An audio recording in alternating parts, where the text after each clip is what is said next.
so there's been a lot of work done to see like service trips have really been an amazing way of connecting people for a long term into the Jewish community. And there's a lot of organizations that do some terrific ones: JDC, American Jewish World Service, Avodah. Those organizations all have waiting lists, because once someone goes and participates in something that has that, you also have a yearning for more. I mean, the question is what you're doing something that you want to be doing constantly? And I think you want the answer to be yes. So if you're doing, so in Moishe House, a lot of the time the people who live in the houses aren't qualified to be Jewish educators. But we're fortunate that there's a lot of Jewish educators who can't find 20-somethings to listen to them. So we get a lot of free educators coming in because they're like trying to hunt down these people, but rather than spending their time hunting down and finding location, they just have to show up and plop down and teach. We've found in I think every occasion that once it happens, then they're like, let's turn this into a series. In Oakland, where I live, I go as a participant. I have another 7 months left in our demographic, so I've got to get as much Moishe housing in as I can. There's a guy who studied at Pardes last year, and so he came back and he leads Torah the Explorer, you know, the Dora thing. And there were 17 people there last time. If someone who worked for the synagogue tried to get 17 people in their 20s to come, they couldn't do it. And it's not because that person's not a good educator or the synagogue isn't doing well. It's just not the way this demographic works. And so I was in San Diego last week, and there was a Tu B'Shvat Seder with 65 people, and the rabbi from the synagogue was there, you know, going over it and sharing. Couldn't be more enthused about that opportunity. But if they try to do a Tu B'Shvat Seder, it just wouldn't work, and it's not a discredit to them. It's really not at all. But we as a Moishe House have to do a good job of integrating those things in so that people know what happened. You know, when you're at that next stage of life, that you go and participate. If we find out in 20 years that people involved in Moishe House are no longer involved in Jewish life, they're not involved in the Federation, they're not engaged in synagogue life, they're not doing some of the stuff that exists, you know, it's almost like, what's the point? You know, what's the point? We aren't an organization that hopes to get people after college and stick with us forever. We want people to live in Moishe House for 1 to 3 years. You know, we want the Heather and Rosses to get engaged and kind of, you know, move on and create that, and that's an important thing for us.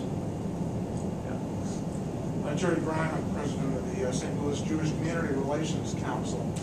Two of our main focus areas are Israel and social justice. We hear differing things about the level of interest among 22 to 30-year-olds in those areas.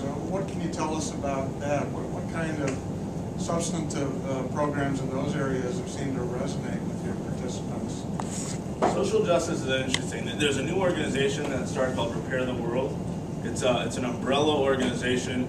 They're focused. They got a few kind of mega funders that put into this pot to you know, from nothing to a large organization whose mission it is to make service a normative Jewish experience, like a bar mitzvahs or Hebrew school, doing service. So we started actually on Monday. We have a director of Repair the World programming. We have 4 foci of programming: social, Jewish, community and holidays, Jewish learning, and Tikkun Olam. So the social justice stuff. First of all, I've seen by far the most success for people who have gone and done an immersive program. So whether it's those ones that I was talking about, JDC, Avodah, and they come back and really want to engage others in that kind of experience. So we actually are looking at opening social justice Moishe houses because there's a demand for it. And if we can partner with Repair the World to do that, I think that we will. It becomes a little more tricky because the question I hear all the time from people in the 20s is, how is that a Jewish thing? How is caring about social justice Jewish rather than just a human thing? And And so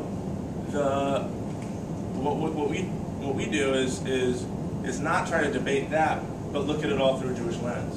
And so I think education actually has a place in it. So looking at how the what social justice through a Jewish lens means, and what's that responsibility. I've seen that be effective. Israel is really interesting because outside of the U.S., Israel programming is all about the current political situation. They're looking at it from the lens of we might have to move there in the next 6 months. That's the way the programs in South Africa and Buenos Aires and Eastern Europe, and FSU, they're looking at it as we need to know what's going on because we might be living there in 6 months. We don't know. We just don't have that sense of security. In America, it's much more cultural. It's film nights. It's not looking at it like if we might have to be there, really soon. So I don't know if this is a good or bad thing, but I've certainly seen the cultural side be much more effective than the political debate side. People are just, I don't see a lot of people lining up to go to stuff where people are going to share their opinions and leave with the same exact opinions, but it takes 2 hours of arguing to get to the same place that you started with. I see a lot more of, an interesting film that's looking at a different aspect, and everyone's quiet and actually listening the whole time,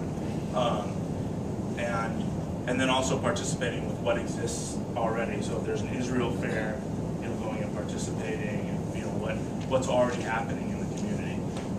There's a lot of attention to that, to actually both of those questions from our major funders, Schusterman Foundation and Jim Joseph Foundation. There's a convening with the heads of BBYO, Hillel, Birthright Next, and Moishe House next month that's addressing Israel programming and social justice work within these demographics.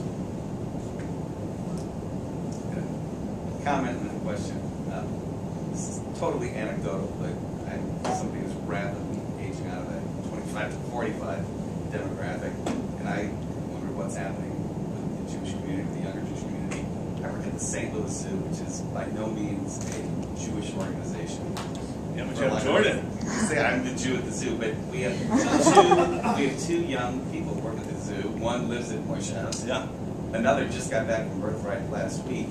And it's amazing. I mean, they're both, maybe they're 24, 25, but it has opened up conversations in our office that's just been astounding. I mean, and I would never have, they would identify them both as Jewish, but it's just interesting that it has blossomed, and the woman just came back from Israel a week ago, so she's been talking about it a lot, but it's opened the eyes of a lot of people, I think, in our office just about what Judaism is, what young Jews are doing, so the zoo gets it, and it's kind of crazy that we all of a sudden just have these two folks who have come through as young people working at the zoo.